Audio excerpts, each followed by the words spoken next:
This podcast was written and created by Avi Melamed, Middle East intelligence analyst and founder of the Inside the Middle East Institute.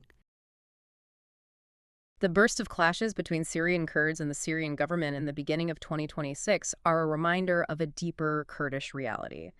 Time and again, the Kurds have been mobilized as partners, allies, or proxies, only to be abandoned when geopolitical interests shift.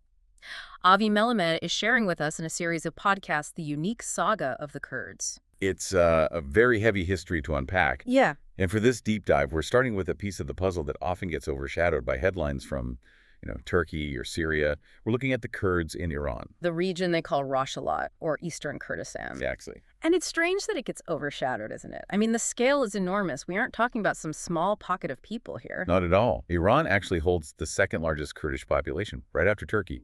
You're looking at somewhere between 8 and 10 million people. 8 to 10 million. And from what I've gathered, their isolation isn't just ethnic. There's another layer to it, a big one. That's the critical part.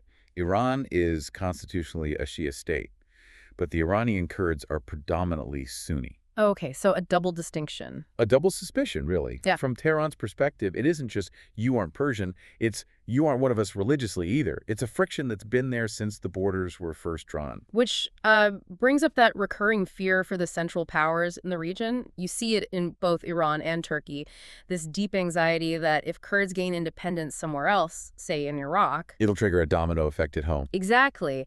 And looking at the history, specifically around 1946, you can see that fear wasn't just paranoia, it actually happened. The Republic of Mahabad, yes.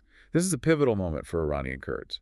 In January 1946, with Soviet protection, Kurdish leaders declared an independent republic. A real functioning state. A functioning state led by Qazi Muhammad. It had its own army, its own administration. It became a magnet.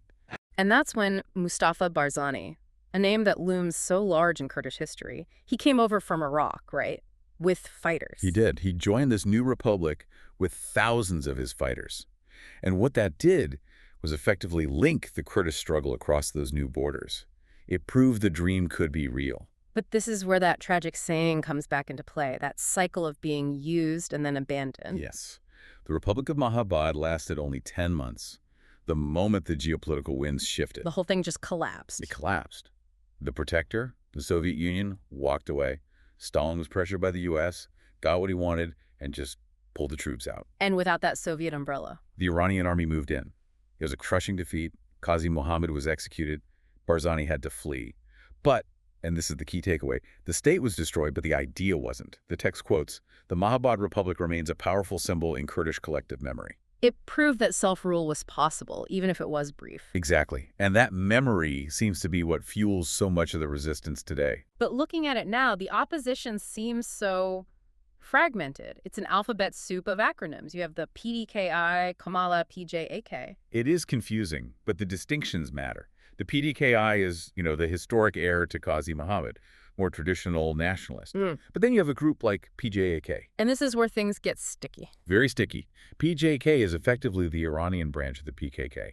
which Turkey, the U.S., and the EU all designate as a terrorist organization. So that baggage gets transferred directly to PJAK, making it almost impossible for Western powers to openly support them. Precisely. And the Iranian regime knows this and exploits it. They've met these movements with what the author calls harsh repression. We're talking assassinations in Europe, missile strikes, systemic discrimination. They've tried to keep a lid on it for decades, but eventually the bottle explodes. And that brings us to January 2026. This uprising seems fundamentally different. The catalyst was different. Before, it was often about specific Kurdish rights. But in 2026, the spark was economic. Inflation, the currency collapsing. Things that affected every single Iranian. Yes. And the Kurds in Rojhelat made a strategic choice. They didn't isolate themselves. They joined the nationwide strikes, despite the regime shutting down the internet using brutal force. They aligned with the broader national movement. And that's the strategic shift the author highlights. Let me quote this directly.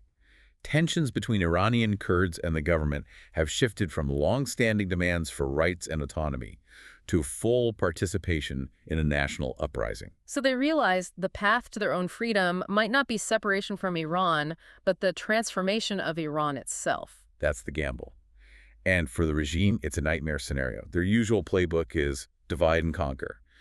Tell the Persians the Kurds are separatists trying to break the country apart. But if the Kurds are chanting the same slogans as protesters in Tehran, that narrative just falls apart. It creates a unified front that's much harder to suppress. It shows the Kurds are no longer just an isolated minority.